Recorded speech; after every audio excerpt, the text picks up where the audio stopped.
Good morning. Ons hoop nie dit is te koud daar waar jy vanoggend is nie, maar gelukkig is ons hier met 'n bietjie warm geselskap om jou dag op die regte manier te begin. En Thys is natuurlik ook hier om ons oggend te verryk. Geldik natuurlik. Hallo Thysa, almal. Wat kan jy daarvan? Ja. Ek is hier om hele oggende te verryk. Het die trouwens Fantasties. DJ vir ons vanoggend 'n liedjie of 'n geluid of 'n ietsie? Ja, natuurlik het hy. Kyk, So, hy soek kom ons en hy gaan soek en kyk hy hier soek. na Let's hear it, DJ. Kom ons probeer. Dankie. Dankie Thys. Alles welkom. As ek na julle twee aan weerskante van ons kyk, almal dra 'n jas. 'n Jas wat netjies pas. Pragtig, Ja, hoor? Baie 22. lekker. Baie dankie Pieter, altyd ook vol komplimente, ons wag net daarvoor. Ja, dis Ons wag dat jy vir ons sê ons lyk. Julle lyk pragtig, Baie dankie. opgedolly en stylvol. Dankie. Reg kan vir ons- hierdie middel van die week. Ek kan daarvan dat ons die woord dolly begin gebruik. Opgedolly, ja. In hierdie week se spirit of it. Amper soos mollig, net hy. Ja, Molly. Nou ja. Maar nou dat ons daai komplimente agter die rug het, nou kan ons voortgaan met vandag se program, want daar is baie waarna jy kan uitsien in vandag se episode. Ons kuier saam met die uitvoerende hoof van die Titans, Dr. Jacques Vol. Ons gaan 'n bietjie meer leer oor Paul dansfiksheid en die sanger Roan de Tooy kuier in die ateljee. En gepraat van sanger en sangers. Kyk, aangesien dit ons nou die middel van die week is, dis 'n klein Saterdag. Ek voel ek het 'n lied in my hart. En onthou om saam te kan gesels, skandeer die QR-kode wat nou op die skerm verskyn. Is jy tevrede daarmee, Els? Ja, want dit gaan al die hele oggend so.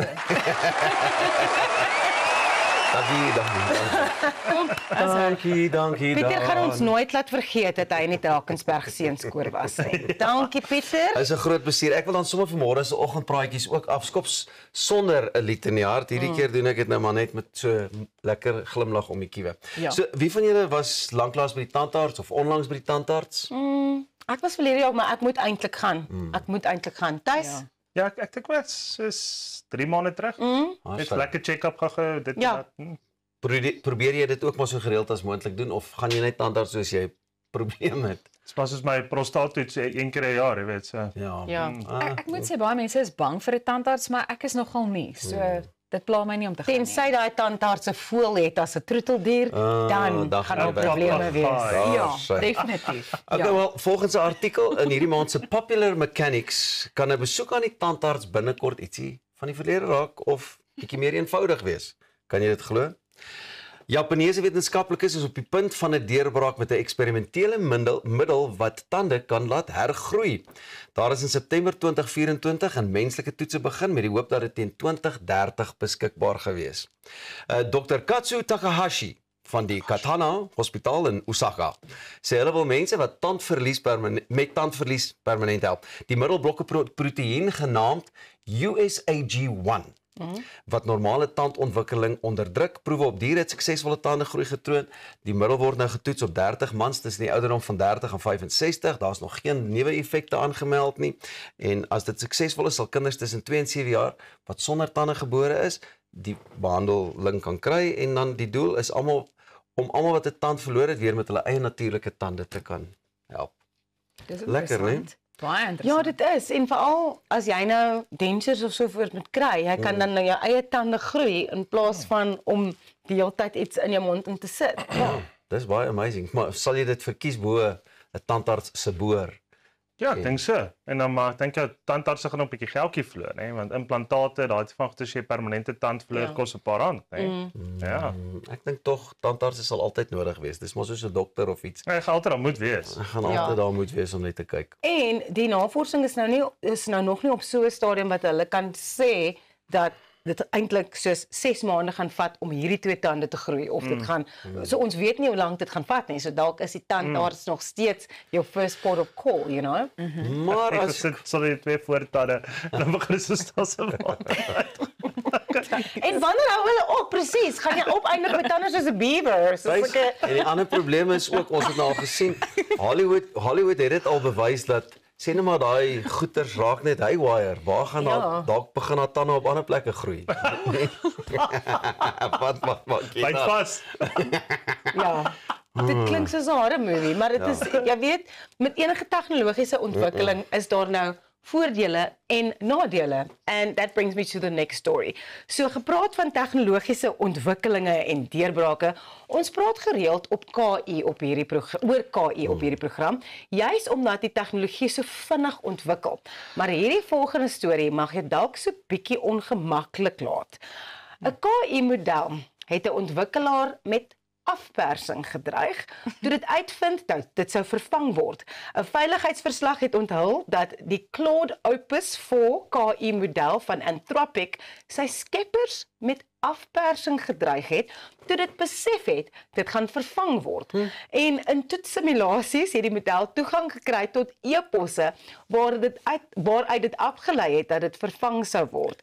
En dat een ingenieur betrokke was by 'n buite-egtelike verhouding. En die KI het toe in 84% van die gevalle die ingenieur daarmee gedreig. So, hierdie masjien was soos, okay, jy dink jy beheer vir my, but I am the captain now. I know something. I am in control. I know what's happening in your email. So hulle het nou volgens toetse en daai tipe goed by Anthropic gesê, wat eintlik die ontwikkelinge is gesteun deur Google en Amazon. So this isn't just some like fly-by-night company. So, dit bring my op die punt. Are we living in Terminator, where the machines are turning on us? I feel like we've seen this a lot. Daar was daar een wat so gedans het, en die ander een wat beklei het. En nou, is hierdie masjiene is eintlik nou emosioneel so ontwikkel, Raak betrokke. dat hulle nou is, jy dink jy gaan vir my vertel, laat ek vir jou ietsie vertel, meneer. En as jy die plak probeer uittrek by die muur, dan skielik is die rekenaar weer aan. Jy dink jy ken my. Maar dit maak my eintlik uit 'n persoonlike standpunt.